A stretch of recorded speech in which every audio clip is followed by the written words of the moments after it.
So they pivot. Technology, and they tweak it and they change it and focus it in a different direction that is marketable. The LaunchPad has provided our team with tremendous support and resources that helped us be more confident. It has helped us develop strategic partnerships. Before, it was really a one-person team, and now we have partners who have the same vision. The most rewarding aspect of being a mentor for me, they have interesting problems, they're all different, they're sincere, you can have an impact. It's great fun. It really is great fun. The growth among the people who participate in LaunchPad is spectacular. You couldn't pay for that kind of growth opportunity or funds, but can't get it. Being a mentor is a fantastic opportunity to really share what you've learned along the way, but it's also really invigorating to get energy from all these young entrepreneurs. And the nice thing is that the relationships continue beyond LaunchPad. So the mentor part of it is just the beginning, and hopefully you form lifelong relationships with these companies, and you ultimately want them to be very successful.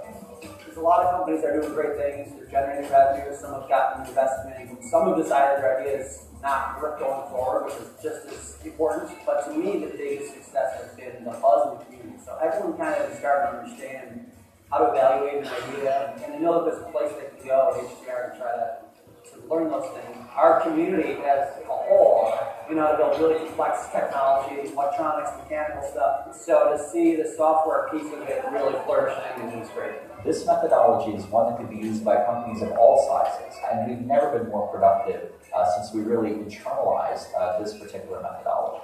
I said, wouldn't it be interesting if you had an existing company that already had a customer base, some financial wherewithal, join that program? The company has been around for 16 years now. I think there are 4 engineers that we funded to participate.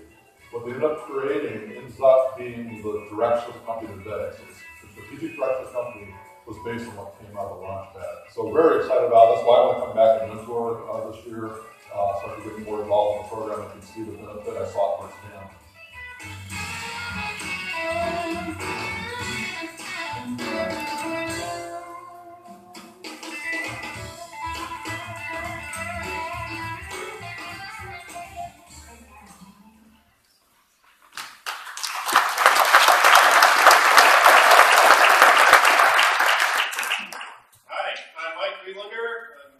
HTR and HTR LaunchPad. Welcome to the Gita Theater and Demo Day 2015. Thank you all for being here. Now, before we start, I have a very important announcement to make. As part of the safety requirements, there is to be no smoking in the building. Okay?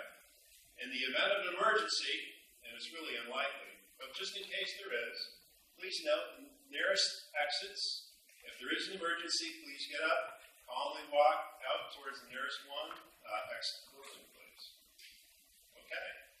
Now with that accomplished, let's see if we, that's me. I know that some of you were here in 2013 and 2014 to hear our teams. What I'd like to do is to bring some of the group out from 2013 so you can hear updates from them and the progress that they've made since LaunchPad 2 years ago. So with that, I'd like to invite out Dave Mooney from New Digs, Ron Von Perlstein from All Access US, Eric Waller from EnergyWise Partners, and Toby Dallas from Bird's Dashboard. So welcome, guys.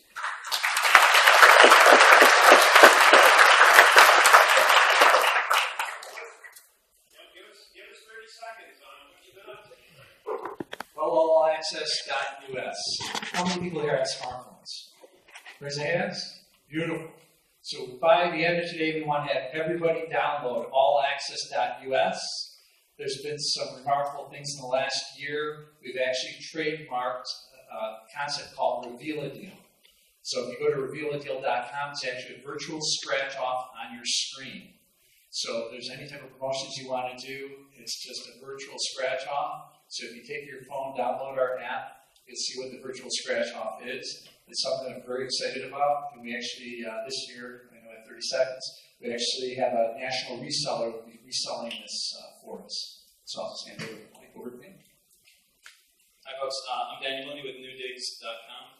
We are a property search engine, essentially. We came in 2013 with a great, beautiful product experience to pivot towards productizing.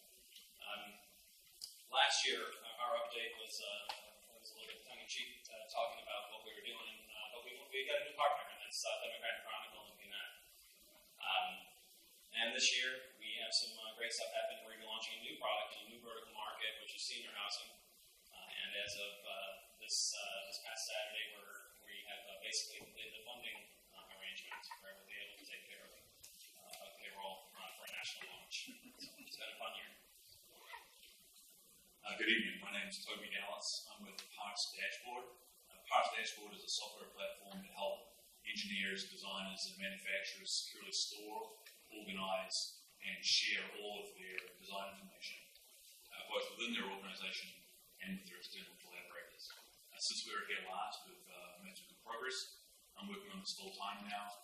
We have a pretty good alpha product that's available, and we are looking for manufacturing companies in Monroe County and upstate area to help us refine product design and to become trial users for the platform.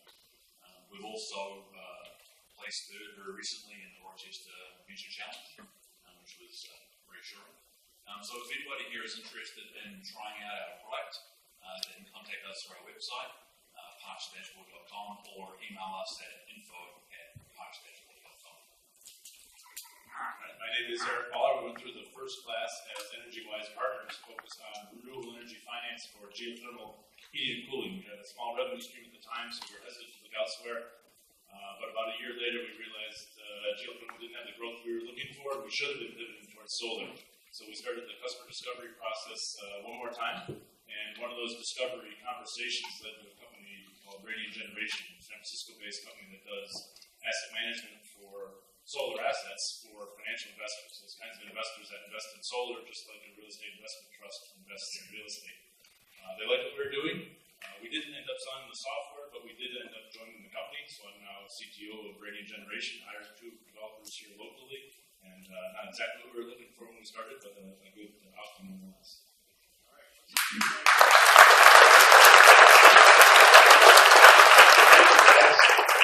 Congratulations. All right. Now we also have another 4 teams from 2014. These teams have completed the Gary Long LaunchPad process, so each is going to get a plaque today also. So I'm inviting out John Lons from eStork, Andy Simon with Dogways, Les Moore with Tour Blend, and Sean Charles from Caviar to give us an update on what they've been doing. Thanks, Mike.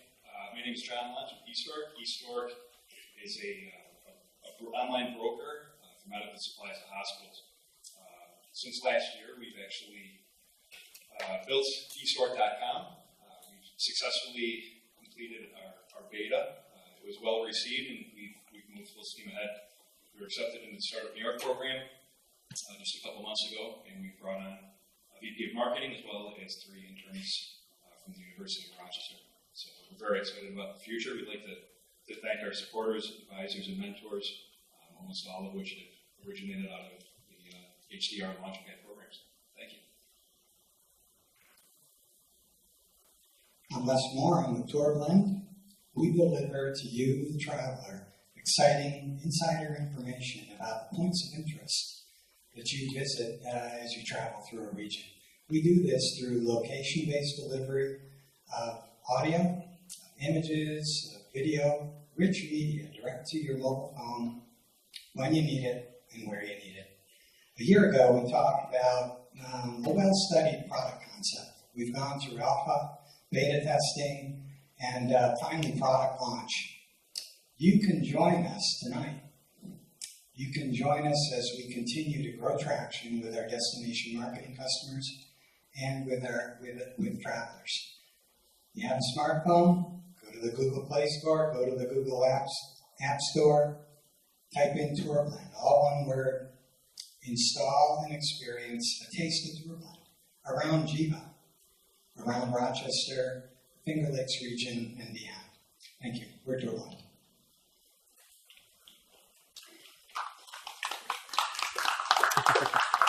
Hi, my name is Andy Simon. My company is Dogways. We're for dog owners, and we help them find events and create their own events to socialize with dog. And since we graduated from HTR last year, we launched our app the city. We did that about 2 months ago, and we are starting to work with local businesses and really going for user traction right now. So very happy we're in the HTR program, also the EIO program, entrepreneurs, residents, and all like that as well. And we're going to the mic and Matt and Mark about this out.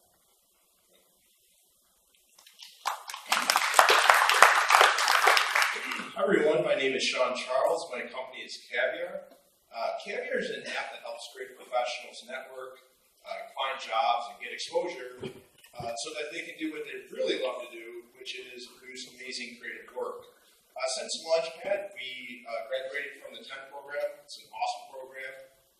We raised investment, which is exciting. From there, we built out a product. We got some traction along the way. We now have over 2,000 plus curated creative professionals from over 30 plus countries. And most recently, we partnered with 3 out of the top 75 creative industry magazines, which is really exciting. We hope that that'll take that 2,000 number really quickly to 200,000. So, for us at Caviar, we have a really killer tech development team. We can build anything. But what this program did for us is it really taught us how to find answers to the most important question, which is what to build. So for that, we're really thankful. Thank you, Mike.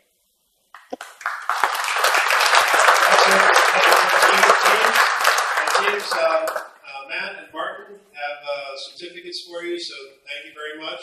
Thank you for completing the LaunchPad program.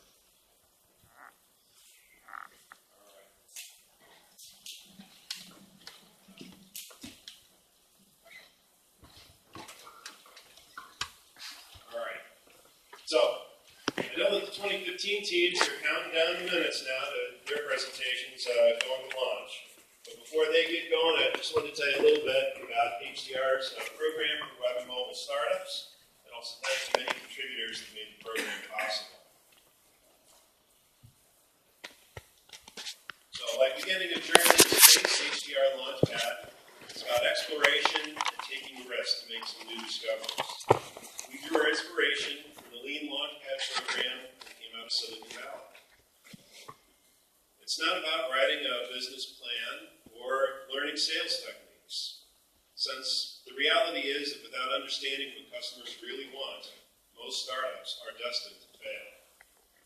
In LaunchPad, the mission of the founding team is to identify a scalable business model and test product concepts before making a substantial investment in product development.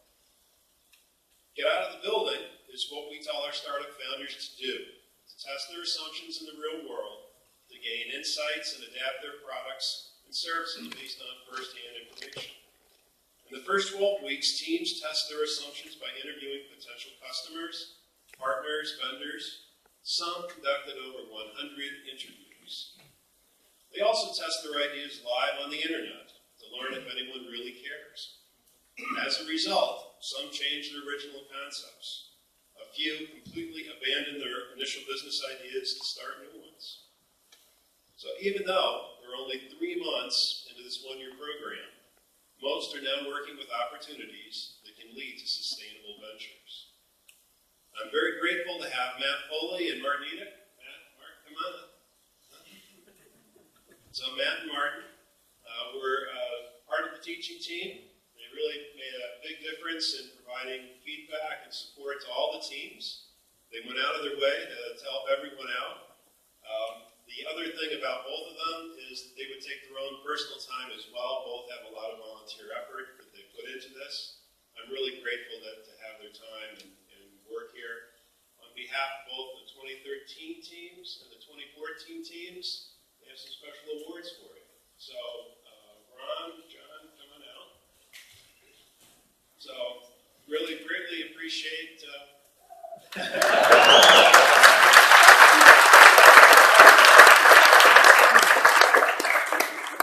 So, Martin, I know you have a few words to say. Yeah, I'm just going to speak briefly for both myself and Matt. I've been teaching the program since its inception 3 years ago, and by far the most interesting part of this thing is seeing the sort of evolutionary process that the teams go through, both as individual teams and as a group of people in a room every week for 12 weeks. They get to know each other, they get to know each other's businesses, they get to know each other's issues, and they're very supportive of each other. And now we're up to 36 teams that have done this, and it's just incredibly rewarding to see that progress. It's just a really interesting process, and it works.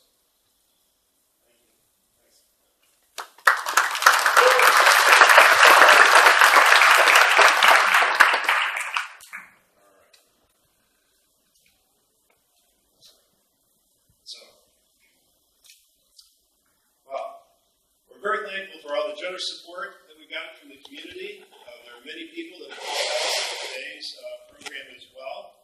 So please, those vendors that are here, please thank them. Hearts is some very good food outside for us as well. In the past year, we had over 20 mentors and advisors that have helped the teams. The total that we've had, though, over the last 3 years has been over 80 individuals that volunteer time to help out in LaunchPad. So we're very grateful for all of their assistance and support that they have offered. Our very deepest thanks goes out to the Max and Mary Parrish Charitable Foundation for the leadership funding that really made HTR LaunchPad possible. Our challenge to all of the LaunchPad participants and other entrepreneurs is to follow the parish's example to continue building our community for the benefit of all. Now, the presentations you're about to see are intended to provide insight on the opportunities these LaunchPad teams have crafted from their customer discovery work in the past 12 weeks. It's still part of their ongoing community engagement. We encourage you to visit the ones that you find most interesting at their tables that will be outside the theater in the lobby.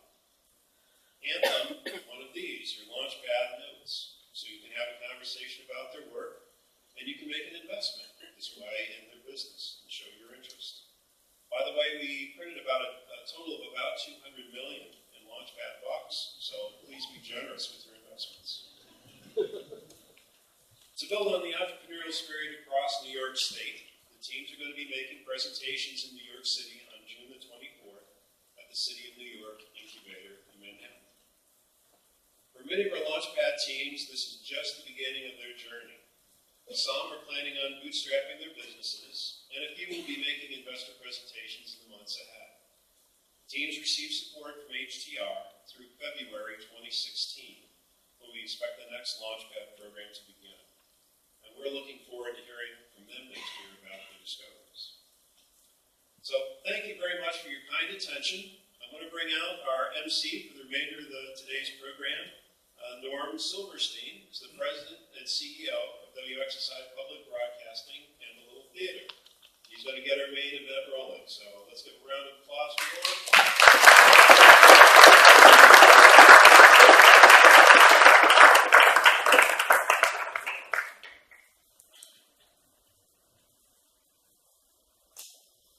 Well, welcome again, everyone, to HTR LaunchPad Demo Day 3.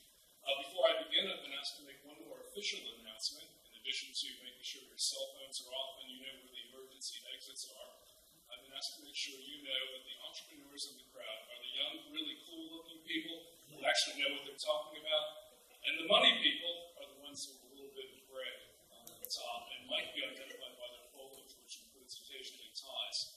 For everyone's sake, please don't mix us up. So, this is the third year we are bringing together some of the most interesting startups in the greater Rochester region, and the interest in this demo day continues to grow. And what better place to talk about startups than Rochester, New York, America's first boomtown? Yes, that's true. Before there was an internet, before we Googled it, communication traveled by road, rail, and water. The Erie Canal was the internet of the 1800s, and Rochester was a key port, or perhaps they said portal. The canal brought the latest news, it connected communities, and delivered goods, just like Amazon, except back then I think you paid extra for next month delivery. That was in advance of the 1-year delivery on the canal. So perhaps it was no coincidence that the company that became Western Union was organized here in the 1850s. The telegraph was a big leap forward in the transfer of information. And just to show you how things come full circle, HTR is looking forward to moving into a brand new business incubator on the 6th floor of the Sibley building, right around the corner from here. George Selden describes the first patent automobile in Rochester. That was in 1895. He probably could have benefited from a few angel investors because he didn't have the funds to actually manufacture the cars. So that's a lesson for all startups. Chester Carlson had an invention called xerography. It was rejected by just about everyone he showed it to, including Kodak and IBM, until he met Joe Wilson here in Rochester. Joe bet the farm on Chester's invention. I think you know the rest of the story. And I'm sure that many of you in this room are looking for the next Joe Wilson. And let's not forget that Kodak changed the way people capture memories. Many companies were spun off from Kodak, including Carestream, and successful entrepreneurs and small and medium businesses did originate over there at Kodak.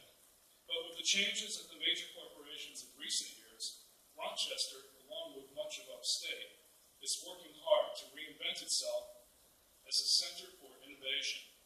Now, for several years, WXXI has been leading a journalism initiative upstate to capture what upstate needs to do to reinvent itself, to create new businesses, and to keep young people. We call our effort the Innovation Trail, and it has ranged from covering nanotech in Albany to medical advances right here in Rochester, and what's going on in the resurgence of Buffalo. These are stories that should be shared, as upstate is working to reinvent itself. But what is so special about being a center for startups? Why do we need to encourage startups? Our Innovation Trail team put together a top 10 list to share with you. Some of these are facts, some of these are ideas, some of these are things that we need to be thinking about. And number one, startups more likely to create the technology and knowledge-intensive jobs that attract and retain an educated workforce, and that benefits all of us.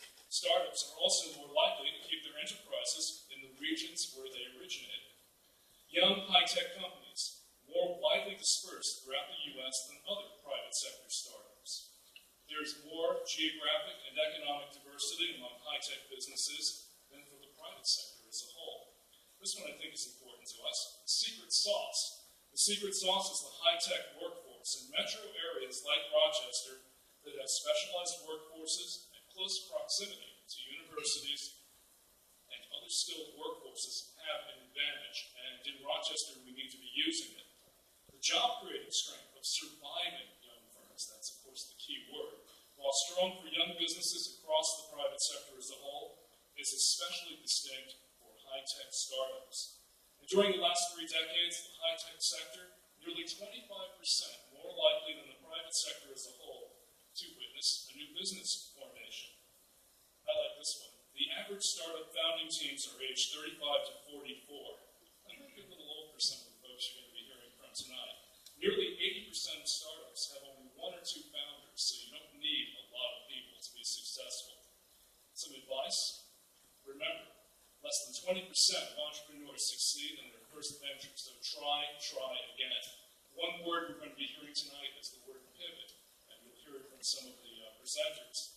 Finally, according to the Kauffman Foundation, the Startup Activity Index rose this year in 2015. This reversed a downward trend that started in 2010 in the middle of the Great Recession. But we need more women in startups. That number, believe it or not, is actually declining, according to Kauffman. So what better place to reverse that trend than here in Rochester, the birthplace of Susan B. Anthony. Now, it's my pleasure to invite to the stage one of the Rochester area's most successful entrepreneurs. When you look up Jeff Valentine's profile on LinkedIn, you see the word optimist under his name. Look a little closer, and you'll see that he's a serial entrepreneur, an advocate for Greater Rochester, and a supporter and participant in the LaunchPad program. He co-founded his company, Callfinity, right here in Rochester, after starting in Boston in the late 90s, by the way. Hiram's sibling also started in Boston and moved his company to Rochester. A few years ago, Jeff sold the company to M5 Networks, then sold M5 to ShoreTel, where more than 100 people are still employed, and we're thrilled about that because they're right next to us at WXXI on State Street.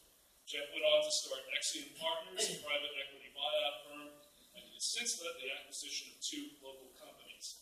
And he gives back to the community. Jeff is a board member of the Rochester Asian Network, the Strong National Museum of Play, and the Venture Jobs Foundation. We've invited him back this year to speak about two things that have been on his mind lately that startups in today's world need to know. Please join me in a warm welcome for Jeff Valentine.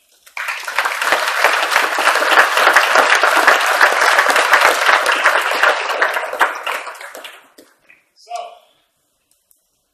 anybody here old enough to remember these things? It's so not easy to find on Google, by the way. This was the old photo booths. And then after, pagers went away.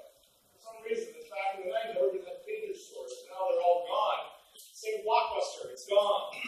All turned into money businesses. Unfortunately, fortunately, who knows what the change is. My name is Jeff Valentine. I am generally an optimist. I like to look at the brighter side of things, but I think things have changed. Now, instead of, whether for better or for worse, instead of printed photos, it's hard to say in Kodak Town, we have digital albums. Instead of pages, we have smartphones. And instead of video stores, we end up having Netflix and DirecTV. These companies were actually at one point startups.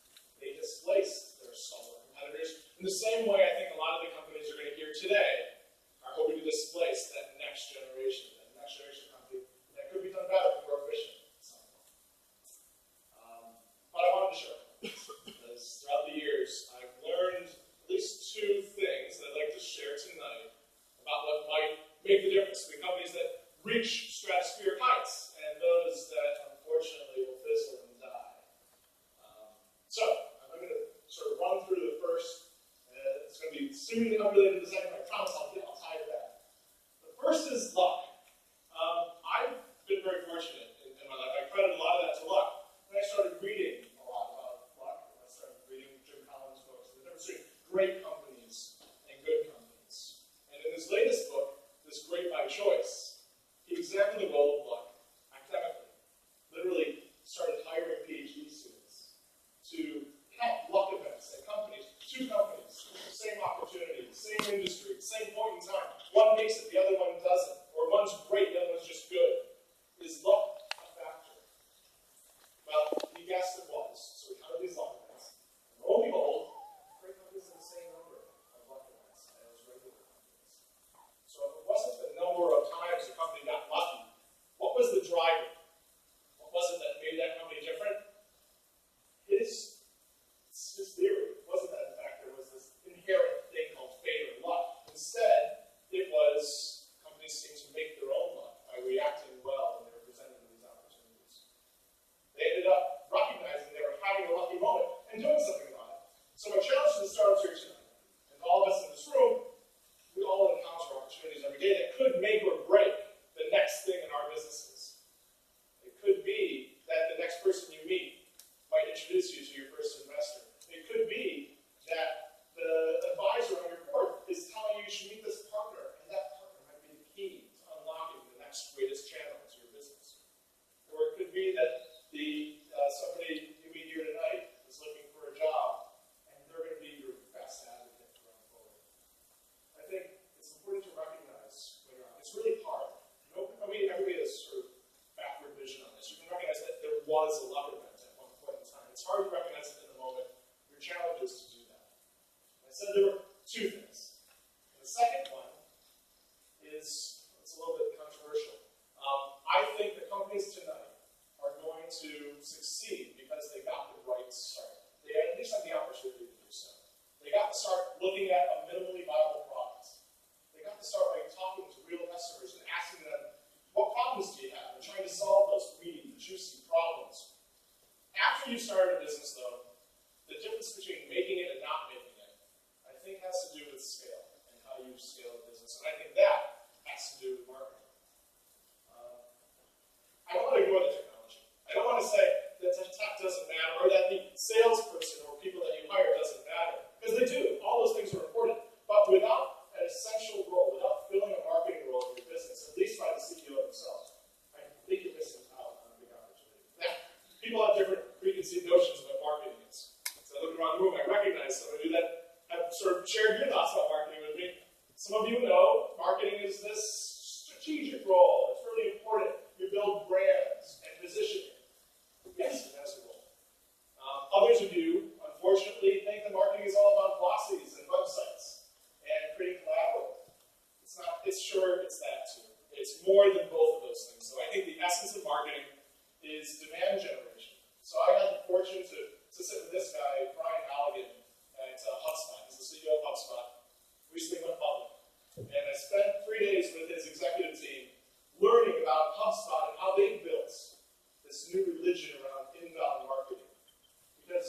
seemed to me there's something different going on.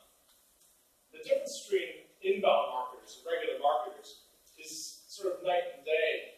And most of us in this room, I don't think, have been exposed yet to the way things have really changed in the last few years. People used to respond, and to some extent still do, to ads. 50 years ago, ads on TV and radio and print drove people like Mad Men to go create really cool product sales. And you were able to build a brand and sell products. The new way of doing that in the mid-2000s was Google and placing search ads.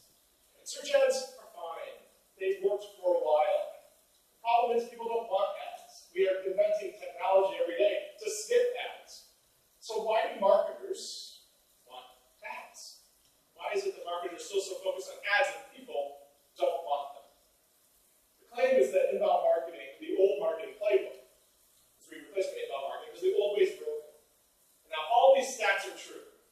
If this is the reality that we're all living in, that ads aren't going to return as much in the future, what's a marketer to do? How are you going to build your business to scale over time? I think the way HubSpot is defining this, and what I've adopted here, is this comparison to traditional marketing and sort of illustrates the difference. In traditional marketing, you're paying somebody for a lead. You might be paying another lead source, you might be paying for an ad, you might be sending emails or calling people cold. Either way, if you stop doing that activity, you stop getting leads. And inbound, you create content. The inbound side is a lot softer. You write blog posts. You create free tools on your website. You follow a buyer through their process. Rather than a sales process you're forcing on somebody, you're letting a buyer go through a buying process and reacting to them as they do so.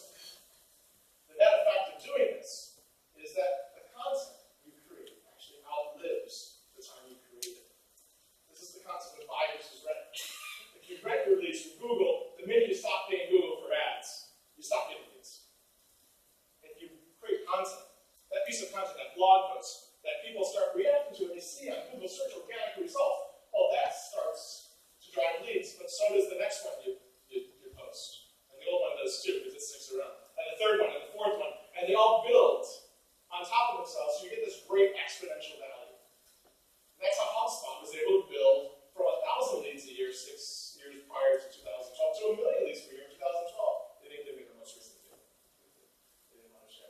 But 1 million leads by doing a new model of marketing really drove a lot of value to companies like that. And I think as we see diminishing returns from ads, as we start to see Google not quite as efficient as it used to be, the ad prices are going up and the clicks are going down and the competition is increasing. We need to think of new ways to market. And I think inbound marketing holds the key for a lot of the companies here today.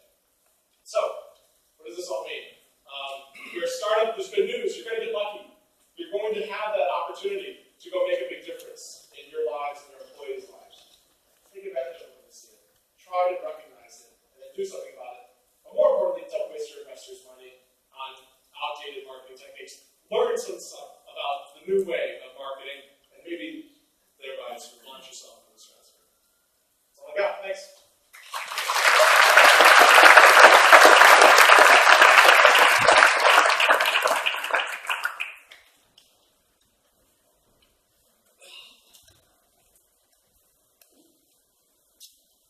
Jeff, with an inspiring speech. We can all have that energy. We have our own business. Now, let's get down to our business. We're about to meet the HTR LaunchPad 2015 teams. We have 11 teams this afternoon. Each is going to present for 5 minutes. And so, we will begin with Memorate. This husband and wife team traveled the world in their former careers. They named their new venture after Mimi, figure in Norse mythology, renowned for knowledge and wisdom. Here is Seth Gordon presenting Memorate, a cloud-based financial modeling and benchmarking application for small businesses.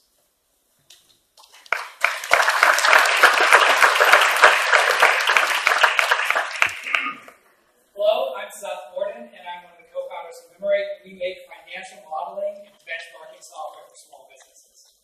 Now, before I started Memorate, I worked in private equity for a number of years. And one of the people who I worked most closely with is this gentleman, Mr. Kim.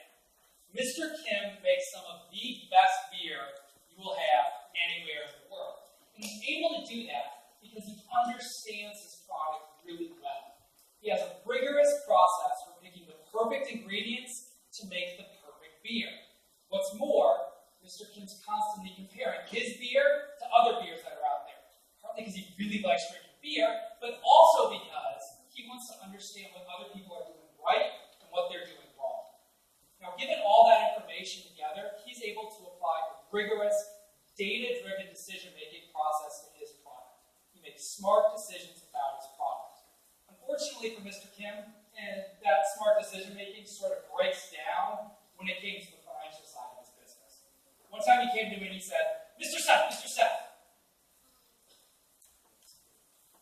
I would like to take out a relatively large loan at a pretty high interest rate to expand my brewery, and I think it'll pay for itself over the long run. Now, Mr. Kim's problem there was that he thought he had an idea about what was the right thing to do, but he didn't have any data to back it up.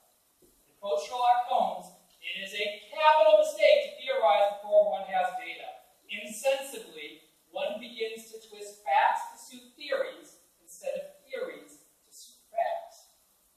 So what could Mr. Kim have done in order to get some data about his finances to make a better decision?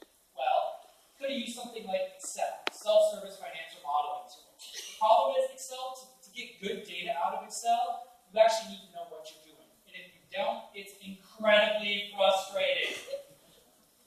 He also could have gone and gotten a big data business intelligence solution like Domo or Rochester. The problem with those is that they're really expensive. And unless you actually know what you're doing really well, you have to hire a team of people to implement it for you. So the other option was for Mr. Kim, and the one that he actually went with, was to hire advisors. And I was one of them. Not on this team, but one of the advisors. The problem with advisors, aside from being expensive, I should know I was one, is that they also, when they leave your company, they take all that knowledge, all that business critical information that you've given them with them, right out the door.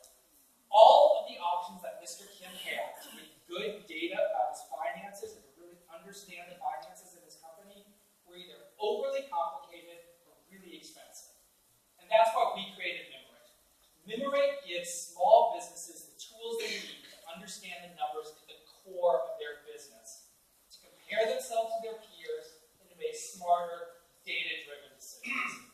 Now, anybody who's worked in finance can tell you that you can fudge and tweak just about every number related to your company except for one, and that's cash flow. The amount of money that you have sitting in your bank account. And in talking to a number of small businesses over the past several months, we've heard time and again that nobody ever anticipated that managing cash flow would be as difficult as it actually is. And that's why the core concept that we built Mimorate around is cash flow, the amount of money that you have in the bank, and how your business decisions will affect that cash flow. So let's take a look at how Mr. Kim could use Mimorate in order to decide whether or not that loan was a good idea. First, he just put his data into Mimorate, and you can see that his cash flow was going up over time. The bank balance was going up. Awesome, that's what everybody wants. And here's what happens when he goes ahead and takes out that loan. Money in the account goes up, and then it starts to go down, and then the balloon payment on the loan comes due, and he has no money in the bank. Clearly, that's a bad situation. But using Mimorate, Mr. Kim could have understood that he shouldn't take out the loan under those terms. Now, Mimorate doesn't just let you see your cash flow. It also lets you compare yourself to others within your industry. Using Mimorate, Mr. Kim could have gone in and seen that his net margins of 12% are actually not quite as good as everybody else's in the industry. And that gives him context to understand his key performance indicators, like your profit margin, like your cost per employee, that sort of thing. Mimorate would also allow Mr. Kim to go in and really dig down into his financials and see where he's spending more money than other companies on certain parts of his business and where he's spending less money. And using that information, he can decide where he needs to actually focus his business energies. All of that information together will let Mr. Kim and small business owners like him take that rigorous, data-driven decision-making process that they have for their products and apply it to the financial side of their business. We're Mimorate, and we help companies with awesome products turn themselves into awesome businesses. Thank you, and we hope to talk to as many of you as possible.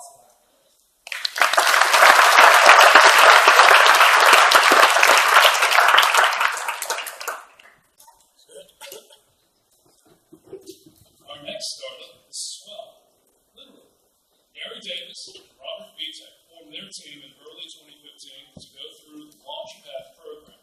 They discovered that their original concept wasn't really getting traction in the market, so they made a pivot that now seems to be gaining momentum. Here is Robert Vitek presenting Swell, an online service to help you easily find people to exercise with.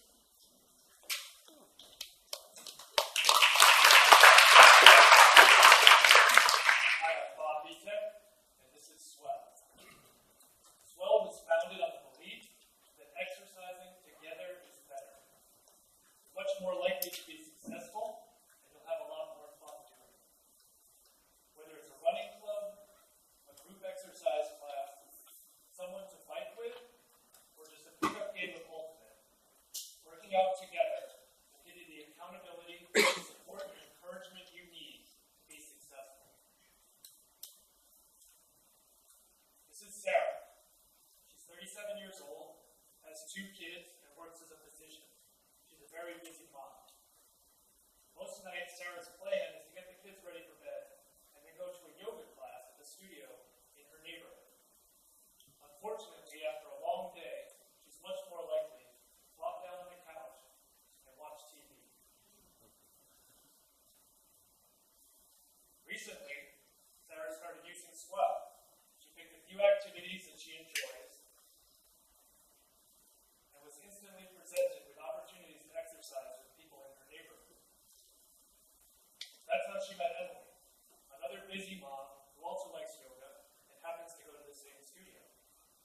And using Swell, they easily made plans to attend a class together. Knowing that Emily was expecting her to be there gave Sarah all the motivation she needed to get out the door. Now both Sarah and Emily are going to yoga more often, and they're having a lot more fun doing it. Swell is free for anyone to use. It's a great way to find an exercise partner, a workout buddy, or just people to walk with. Right now, we're focused on building a robust fitness community where anyone can find other people to exercise with. Once we've established that community, we'll look to partner with gyms, studios, and fitness centers so that they can leverage Swell to increase their business and improve their retention. There are over 30,000 gyms in the United States with more than 50 million members. Using Swell, these businesses can find new members in their immediate area and target them based on the activities that they enjoy. Swell can also help them retain the members they already have. People are much more likely to keep their membership if they form meaningful friendships at their club. Swell can play a central role in making those connections. So what's next? We just launched here in Rochester, and as soon as we get a foothold in Rochester, we'll look to expand to other cities across the United States. You can sign up for Swell right now at swellness.com. If you do, please look me up. I'd love to go for a run with you. Thank you.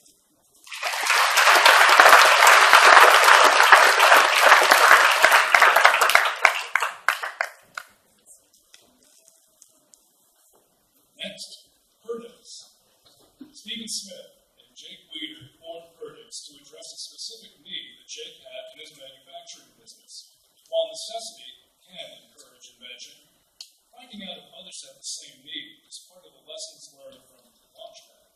Here is Stephen Smith presenting their product called Molly, which uncomplicates manufacturing logistics and management.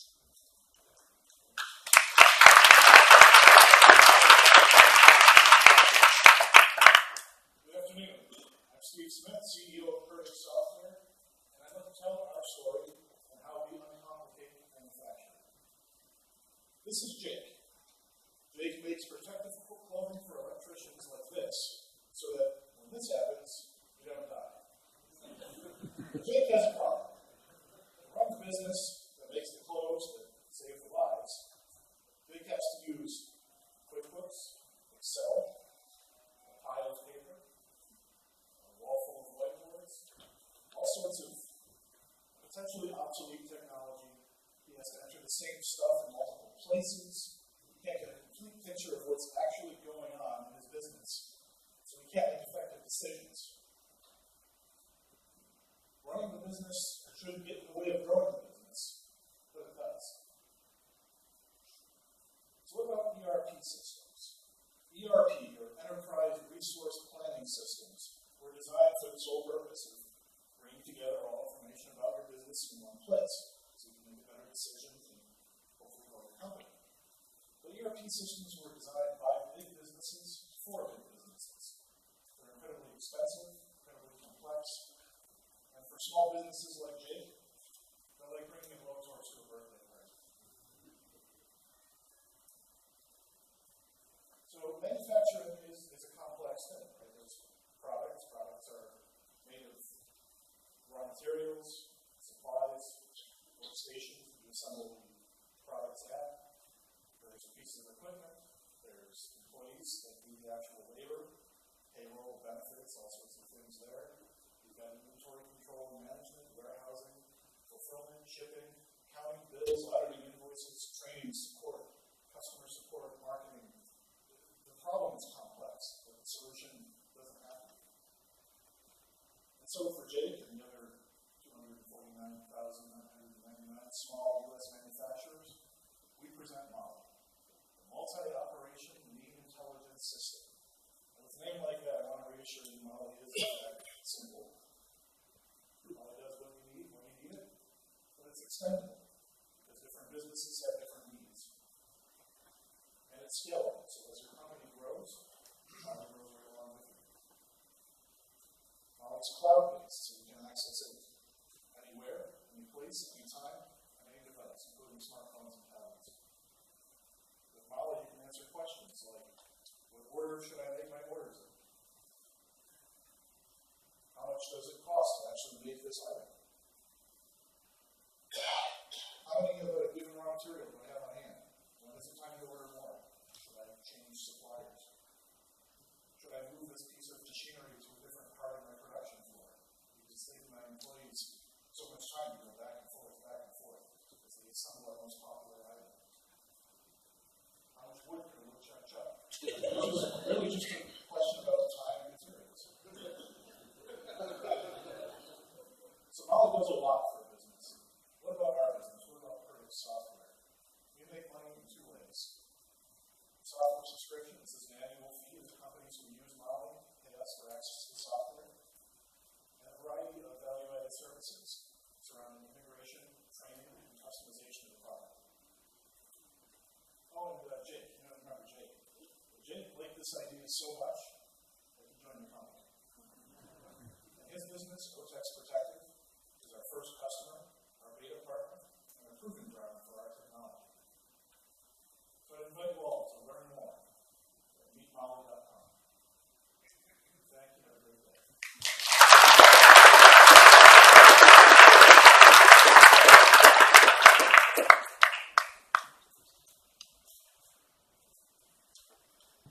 The next one's one I could have used. Lift Force. This is a team that has literally done a lot of heavy lifting to identify their market opportunity. These students won a business competition at RIT. Now they're working to bring their new products to a gym near you. Here is Ian Young presenting Lift Force, intelligent fitness equipment that helps people exercise correctly.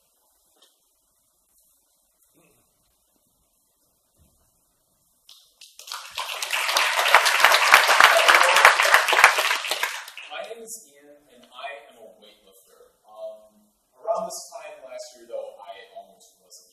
I hurt myself extremely bad in the gym, and it almost ended my hobby forever because I didn't know how to work out properly, and I couldn't afford a personal trainer. But I met my best friend and my current business partner in the gym who was coming off a similar injury, and we were talking about how there's no real way to know if you're new to this hobby or sport. And this is where the concept for Lift Force was born, in the gym by two passionate guys.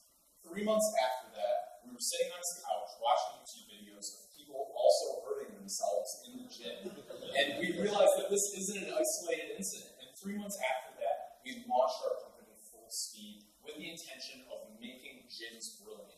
We wanted to make smart fitness hardware that could retrofit a gym's existing equipment and truly help people learn how to lift correctly.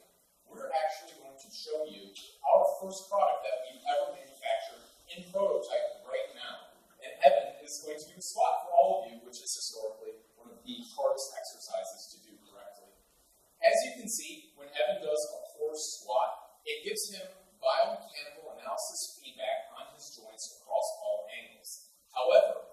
gym is able to do a squat correctly, it will in real time give him feedback that he is doing the proper form for a compound lift. And this is huge because it is so easy to make a slight error and then end your workout regimen for weeks at a time. It's so simple to do. All you have to do is take our attachment, put it on your rack or any equipment that we make, and that's it. Anyone can use it. No wearables, no wires, no shirts, nothing. It's just in the gym, ready to be used. What's even better than that, and it's something that we wanted to do for a long time, was what if we could take all of the data that's on our hardware and sync it with our smart devices? What if we could build an application that would instantaneously aggregate all of our workout data so we didn't have to have notebooks anymore? What if we did have personal trainers, they could be in California and provide workout regimens to us in New York? And so we built a smart application that is able to aggregate all of this data and give us real-time feedback on a longitudinal basis. And that's huge for us. One of the single best things about HTR LaunchPad is that it keeps you accountable. It forces you to go out in the community and constantly talk to people, and that's what we did. We've talked to dozens and dozens of local fitness centers who have given us just tremendous feedback on our product, and they truly want to use it. We've already had 15 facilities agree to do a beta test for us, and that's just a driving factor in constantly trying to improve this. We know that this is a big business industry. Fitbit, which I'm sure all of you either have or know someone who has a Fitbit, is moving towards their IPO. Under Armour just bought MyFitnessPal for $500 million, and Nike just launched their own tech startup accelerator explicitly for fitness technology. We know that we can make money by making really cool hardware for the gym, by bringing it to them and showing it to them and just having people love it. The best part, though, is that gyms and personal trainers have told us that they can take our app, they can show it to their client base, and they're convinced that they can sell it for us, which can get our message out to as many people as fast as possible. We do have competitors. They're young, just like us. They make good products, and we're honestly driven to be better. We want a consumer product. It doesn't matter if you're a mom-and-pop gym or a giant metroplex gym. We want you to be able to use Lift the Force products at your facilities. We're making real hardware with mobile integration with a PT interface for a price that people can afford. One of our greatest competitive advantages, however, is our team. We're just a group of guys that are engineers and programmers and builders, but ultimately we're just gym rats that love to build cool stuff and show it to other people that are in our domain. And it's our passion. It's what we work on. We go to the gym together, eat, sleep together, we just build cool stuff together, and we realize that weightlifting isn't for everybody, and that's okay, because there are so many markets where this is applicable. From physical therapy to golf to yoga, there are a lot of areas where people can fix their form and truly increase their fitness. I am so happy that we had the opportunity to work with HTR to push us to where we are today, and I'm so grateful that all of you are here supporting us to help us grow and to truly revolutionize the fitness industry. Thank you.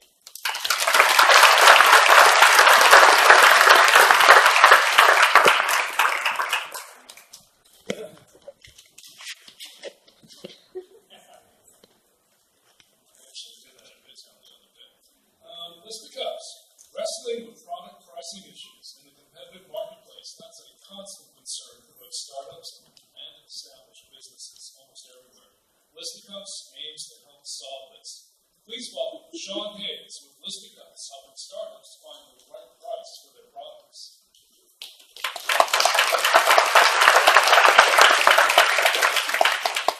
Hi, I'm Sean from Listicuffs. I'd like to tell you about my friend Rick. Rick is a fellow entrepreneur who runs a niche online community. Rick and his team are incredibly passionate, meticulous, and what they care most about is providing a great experience to their users. Rick and his team ran into a problem, though, when it came time to sign up some business customers. They weren't sure how much to charge. They underestimated the value they were providing to their users, and as a result, their entire team agreed to provide the first 15 business customers with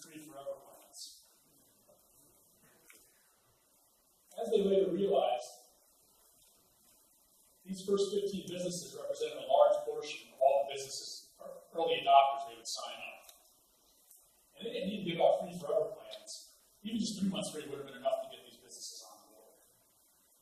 Rick and his team were always so thorough when it comes to their product. I wondered how they could have made such a large oversight when it came to their pricing.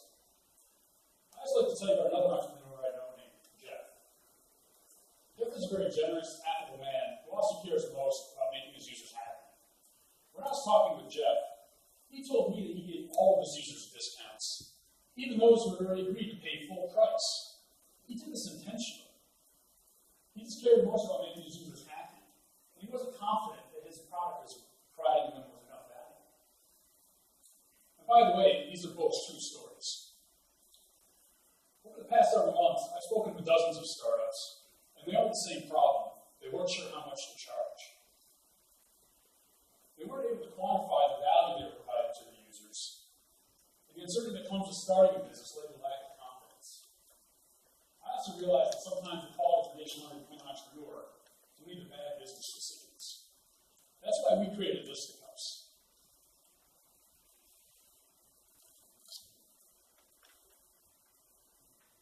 Just a moment. There we go.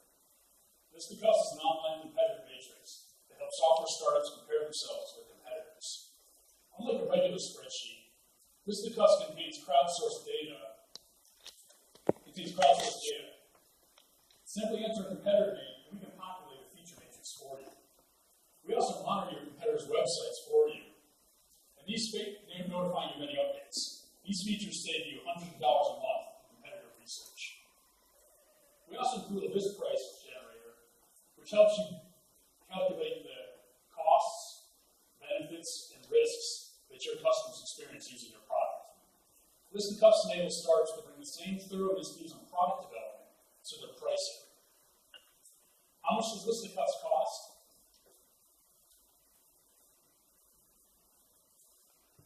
We have a free version that lets you try out our features at no cost. We also have a paid version with more advanced features. At Listicuffs, we eat our own dog food. We use our own product to recommend the price. And for the time we save every month, we think $79.99 a month is a fair price. If you or anyone you know is struggling with pricing or wants a faster way to do competitive research, visit us at listicuffs.com or follow us on Twitter at Listicuffs. Thank you.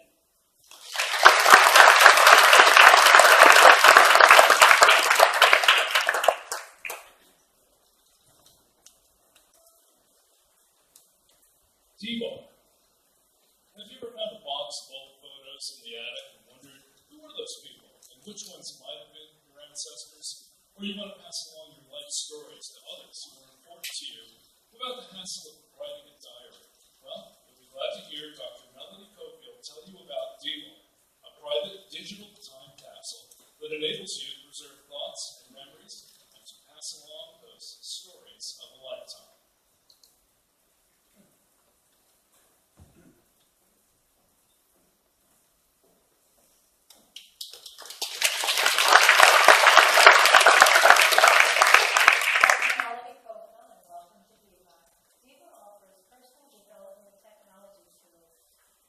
Recently introduced our first product and offered it as a premium, and currently we have over 1,200 customers. Today I'd like to introduce you to our add-on product, Legacy Lifetime Connections. Prior to our discovery process at LaunchPad, we believed that people perceived the concept of legacy as passing on personal assets. But what we found was that people placed enormous value on the connections that they make over a lifetime. Consider my life, for example. When I was growing up, I was surrounded by amazing people. My father had 11 brothers and sisters, and I was blessed to spend quality time connecting with each one of them. My uncle Andrew, for example, gave me my first sip of RC Cola. And my Uncle Billy was always there to repair my tricycle. And my Aunt Booster took care of me when I had pneumonia.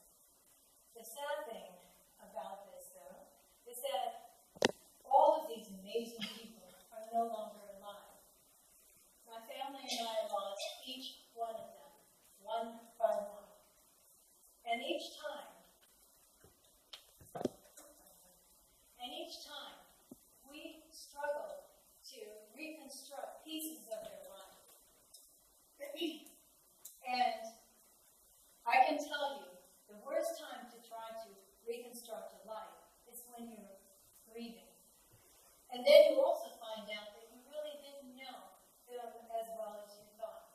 You didn't know their passion, their trials and tribulations. And so what I appreciate today is that the story of life truly is a legacy that's priceless. And that is the reason why I created Legacy Lifetime Connections.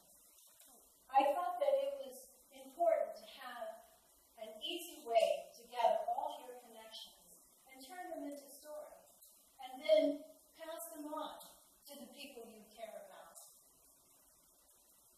Legacy Lifetime Connections utilizes cloud storage and mobile app technology. That's what Logan was doing in the delivery room when his baby brother Dylan was born. He was right there, capturing the entire experience with his with his smartphone. But then 2 months later, he lost everything because his mobile phone crashed.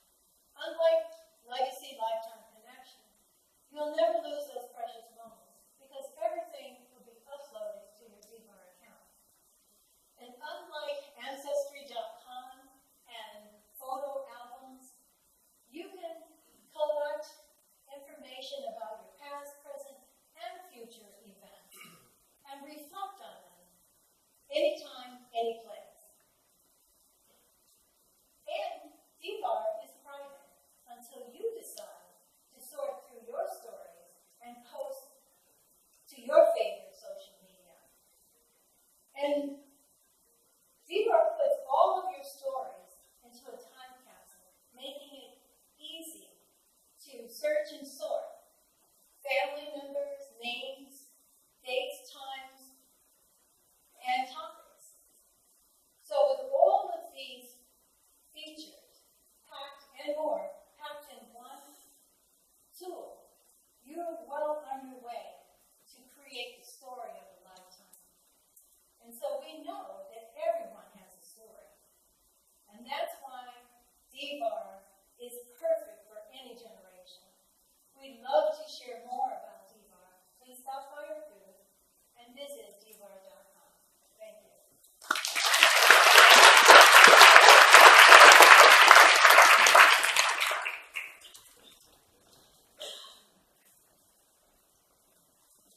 Next up, VisoWorld. We all know Rochester is a great place to live with a wealth of educational opportunities and support, of course, for people starting new ventures. This is also a discovery made by the founder of VisoWorld, who did his research on the internet to arrive in upstate New York from Naples, Italy. First as a student at SUNY Geneseo, and now as an entrepreneur ready to build a new venture to help others broaden their experiences in the world. This idea is so compelling that earlier this year, VisoWorld took 3rd place in the New York State Business Plan competition. Please welcome Luciano Scala to tell us about VisoWorld, a digital matchmaking program that matches students to their optimal study program abroad.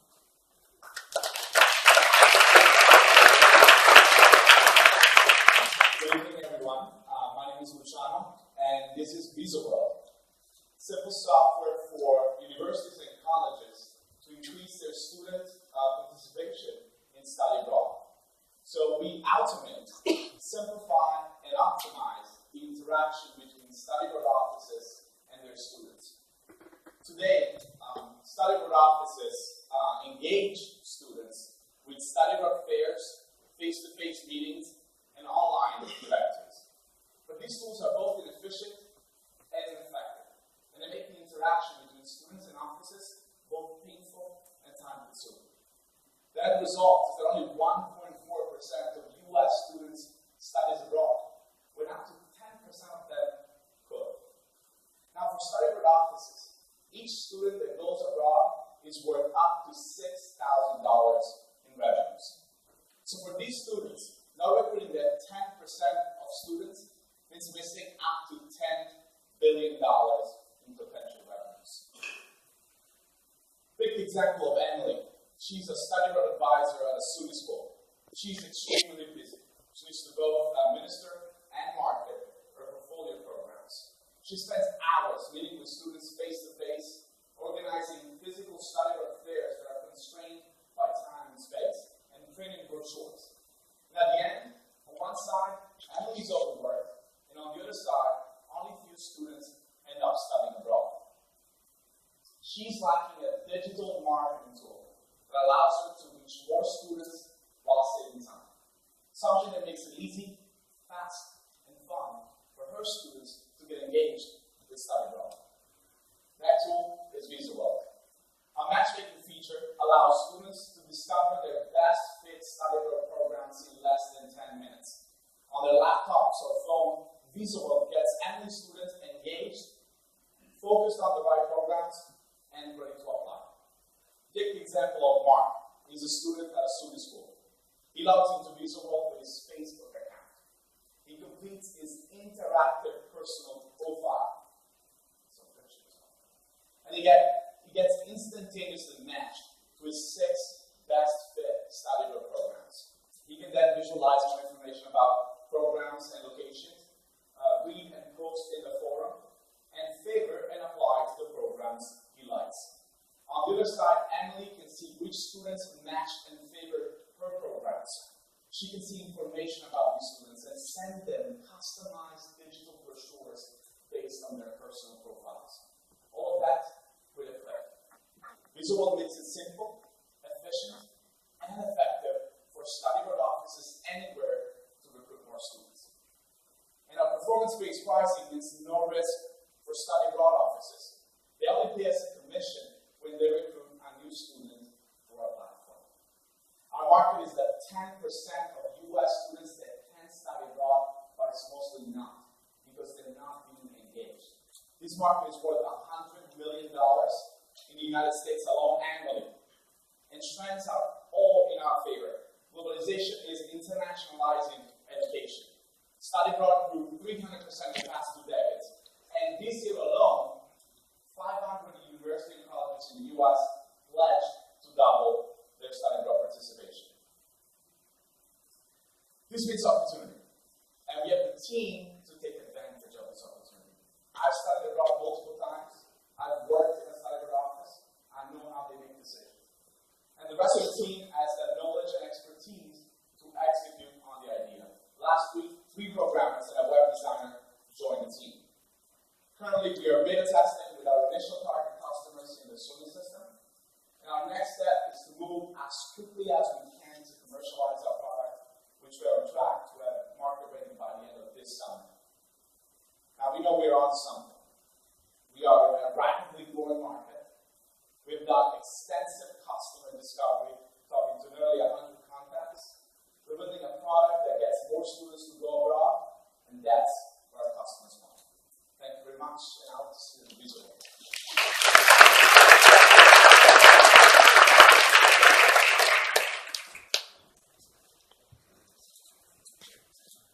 Breadcrumb Technologies.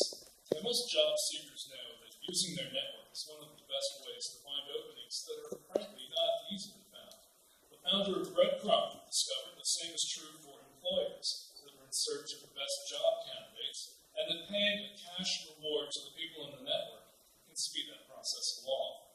Here to tell us about it is Jeff Clavel, founder of Breadcrumb Technologies, helping employers identify the best candidates for a job, like what else? Crowdsourcing their search.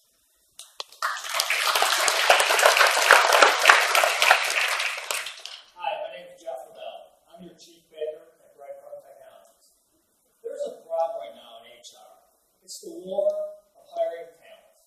The right person for the right job.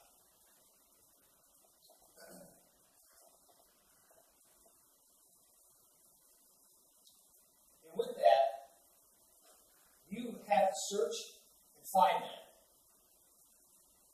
Hope is my new favorite HR director at EFP Romer. There are 30 million Hopes in the U.S., large to small businesses. Some days she spends her entire day looking for the right person. And when she gets overwhelmed and tired, she hires a recruiting firm, gives up, and has to pay that big recruiting dollar. What if Hope was right here in front of you and could share that dollar with you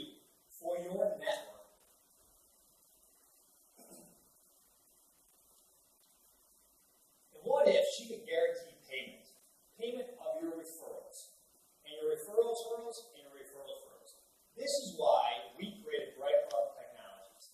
It is your software application in the cloud that tracks connections of your referrals. It's your employee referral program that reaches way beyond the corporate needs. We enable you to capitalize on your personal network. And when a hire happens, it pays the trail in cold hard cash, or you can donate to charity.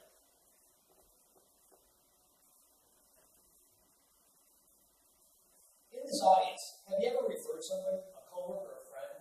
What happened? Left in the dark, don't know what happened? Well, in this system, you'll be able to log in and see your referrals. See what actions happened on your referrals. 73% of companies say that the referral program is better than any other recruiting tool. Other applications in the cloud, you can put your information in and claim whatever you want. I might be on the PGA Tour with Tiger Woods this weekend, or I might umpire a game next weekend for Major League Baseball. A personal preference knows what you did. We're not here for white papers or for endorsements or for a photo of your last dinner. We are here to solve the problem of recruiting with speed and quality. Our competition makes you search, email, search, email. The revenue model is simple.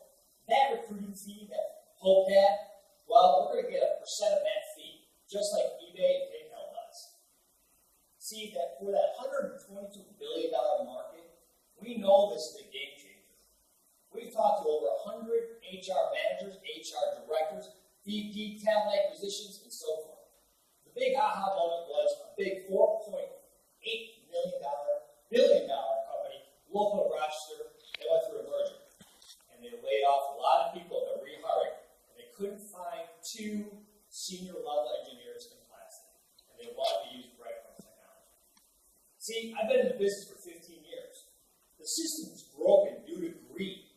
They don't want to share. The big recruiting teams do not want to share that fee. Breadcrumbs is going to make you share going forward. We believe that you can all be recruiters, and you're going to get rewarded for your network and share that wealth. So become a crumb, or become a breadcrumb. Pay it forward. Pay yourself. Thank you.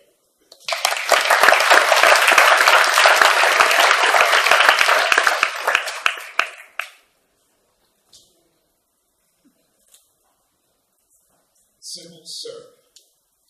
Imagine being the owner and publisher of a magazine that people around the world clamor to read every month, and having to spend most of your time working to keep up with the distribution of your magazine, rather than going to press with the latest news on the biggest breakthroughs. Solving those challenges is the driving force for this team of specialty magazine publishers. Here is Dave Jones to tell us about SimpleServe, helping publishers manage their circulation and increase subscriber retention while saving them time and money.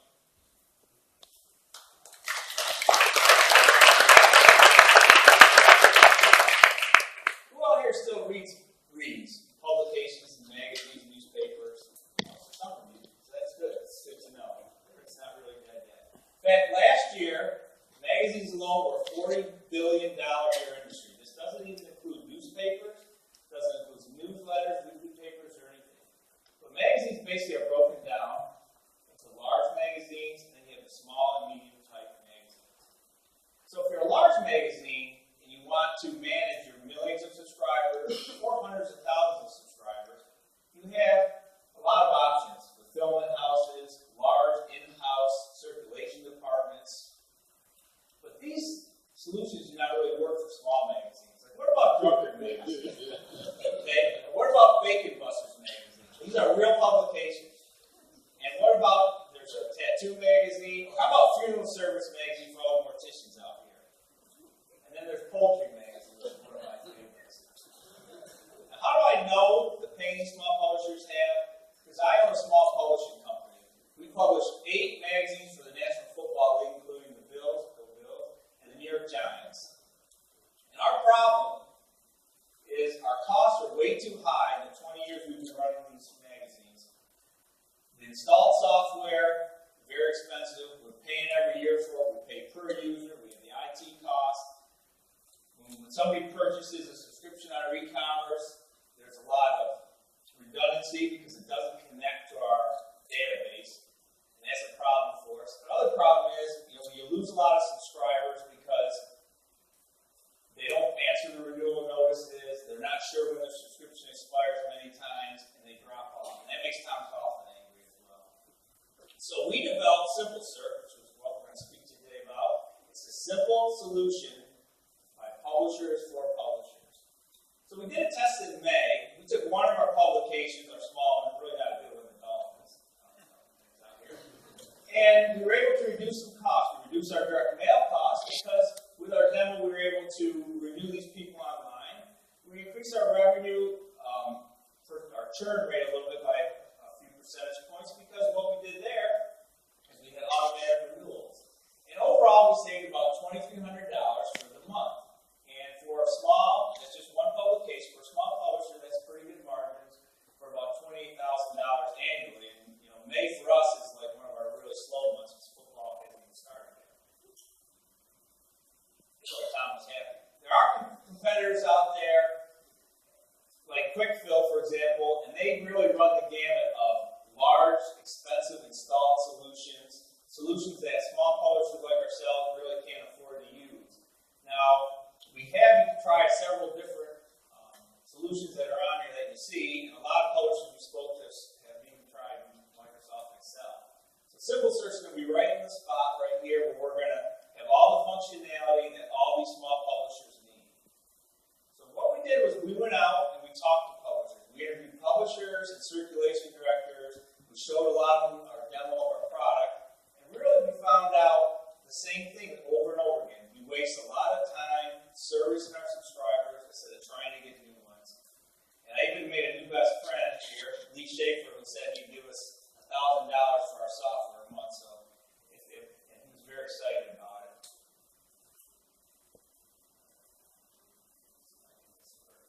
There you go. So the core concept basically is pretty easy.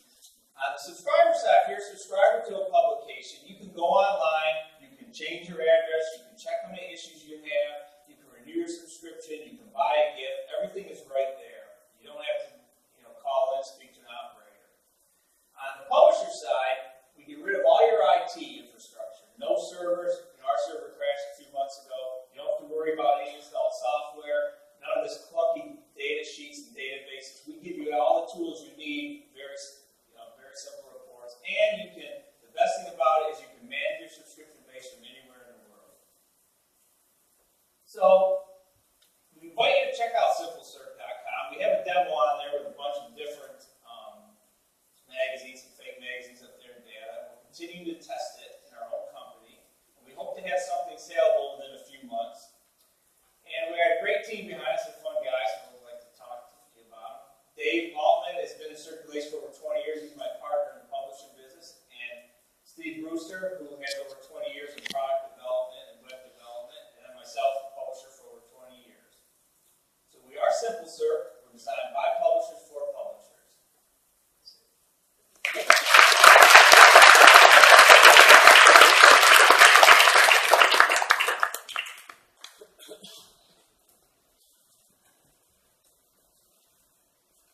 Point T. Many inventors are going to make a fortune on their web and mobile app ideas, but there are those who put making a difference in the world at the forefront. The founders of Point T are setting their priorities on making a difference for high school and college students while helping businesses develop the next generation workforce.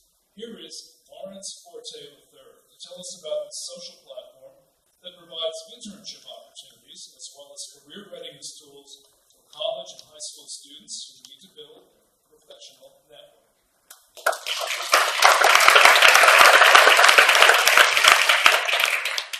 Hello, everyone.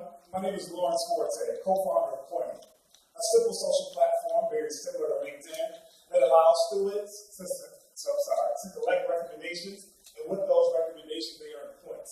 And with those points, those students are able to buy internship opportunities. Now, of course, we all know as students, you don't really know what you want to do. I want to be a doctor because I like to help people. You're not sure. So, of course, as an ex-English teacher, I want to be that person that help you reach those aspirations. But it's tough because sometimes I don't have enough time. I have a lot of meetings, I have a lot of homework to correct. So let's do this.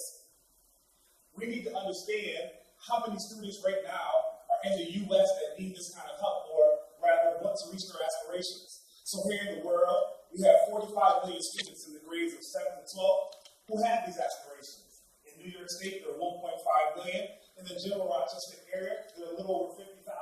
So let's meet a couple of these students, but I'll begin with Precious Prescott. She's a student who attends an urban school here in Rochester, New York.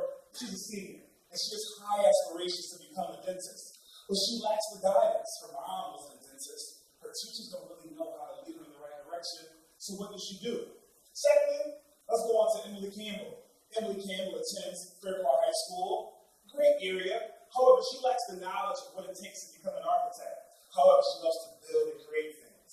So, how will these two young ladies who are seniors in two different environments try to grow their professional network? And how can we help to lead them in the right direction? This is the first thing they would do on point. First, they need to collect recommendations from their teachers, maybe managers, maybe the preacher at church. Secondly, follow other students who have the same interests as you. Maybe they want to do the same things as you. Maybe there's someone else who wants to build and draw. Maybe they know what direction to take. And lastly, of course, you use those connections and those points for recommendations to buy internships. Now, is this going to work? Do people like it? Are students interested? We have counselors who have already said that students need career readiness tools. They need to build a professional network. And with us, you can do so as young as 7th grade. So, who are our competitors? Who do we have to compete with? Well, as we all know, there's the LinkedIn of the world, who our students aren't really too familiar with. They're not at that professional level yet. So we prepare them for that. Naviance, on the other hand, well, they're more for the school administration to see what students are going to which school and how students after them can prepare for those institutions. So, what do we need right now to make this entire pointing thing possible? Right now, Pointy's on the track to have 2,000 students in our network and only being around for a little under 6 months. And we need at least 500 internships for those students, which means 50 companies offering at least 10 internships each. But I hope none of you forgot about Precious Prescott. So what is she doing now? How does she use Pointy? Is she successful? She is. As a member on Pointy, she was able to get on, collect those recommendations, earn the right amount of points, and is now doing an internship with Dr. Pierce in the Cornell area. After that internship, which lasted 3 months, she was able to make a connection with him. And now, through him getting to know her, he was able to direct her to the right college to attend. And yes, if all of you want to know, she was accepted. Next is Emily Campbell. Well, Emily Campbell likes to draw and build things, and she connected with another young lady from a different school who also liked to do the same things.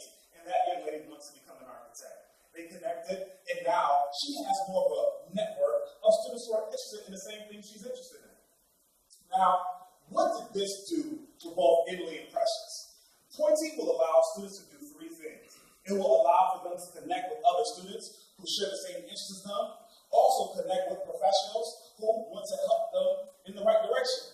And lastly, connect with your teachers, connect with your managers. What do you want to do? I have a friend who did such and such, and they can help lead you in that direction. So, lastly, what Pointy does is we expand on professional network for all high school and college students. Thank you. My name is Lawrence Forte, and this is Pointy.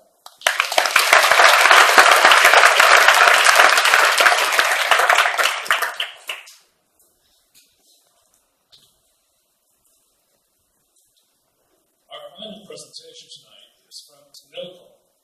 The NOCO team came to the LaunchPad program with an idea to provide visitors to Rochester or other cities with a text message-based service to get the latest recommendations on shops, restaurants, events, and information only a local would know.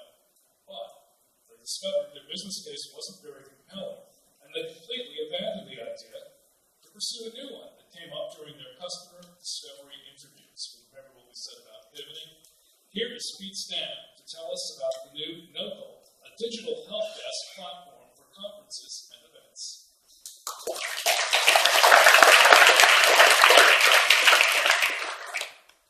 Every conference organizer wants their event to look like this.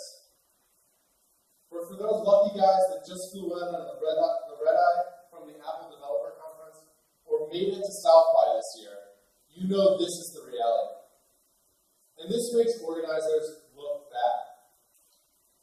An organizer's life is surrounded by making attendees happy, selling sponsorships, and making sure their event runs smoothly. This is what they'd like to look like. But this is their reality. Organizers are often overwhelmed by the amount of things that are on their plate. I'm Pete, and we founded Noble to help them out. During our customer discovery, we talked to dozens of event organizers. And they told us the biggest challenge is making sure that their attendees get the information they need when they need it. So at Noble, we developed a digital help desk, allowing them, their attendees, and their sponsors to get the most out of every event experience. Noble is a mobile application that connects attendees directly with event, venue, or even city tourism staff. This allows an attendee to get instant help for anything. Like, what time does the marketing session start? How do I get back to my hotel? Or even, where are we going for cocktails tonight?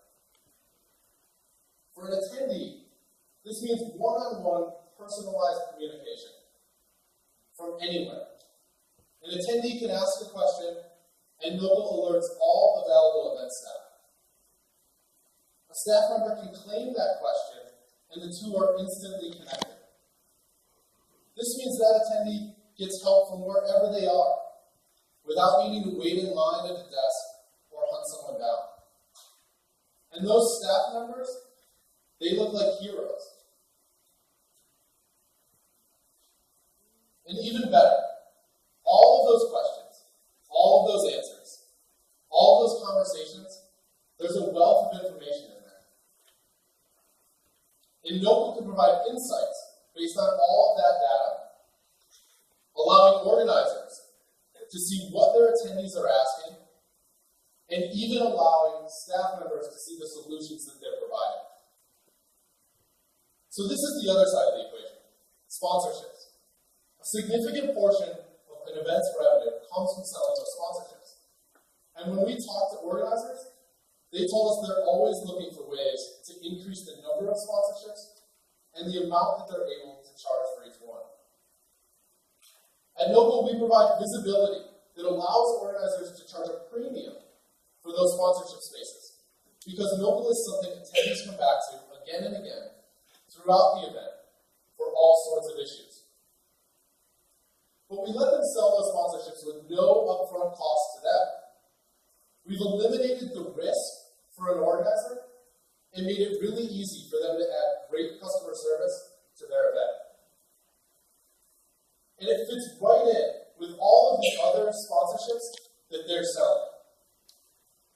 And those sponsors, they've told us that the visibility we can provide is something that they value and that they'd like to pay for. So how do we know this could be big? Well, many of you probably know the conference market is huge.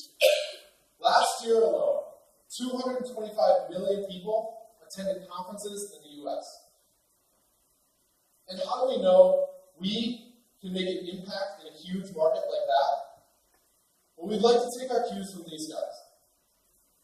By providing real-time communication for e-commerce, they've completely revolutionized the way customer service is done. And we aim to do the exact same for the conference world. By making life better for organizers, we keep attendees happy by making sure they have the information they need when they need it. Better communication means that the event runs smoothly, and that the event staff look like heroes. And then at the end of the day, an organizer can take all of that, package it up, and sell it to a sponsor, increasing the revenue they are able to bring in for their event. We're Noble. We do customer service for conferences and events like you've never seen before. I want to thank you all for coming tonight. And if you have any questions or you'd like to see a live demo, please come talk to us afterwards.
see us, you want to download the app, and give us some favors.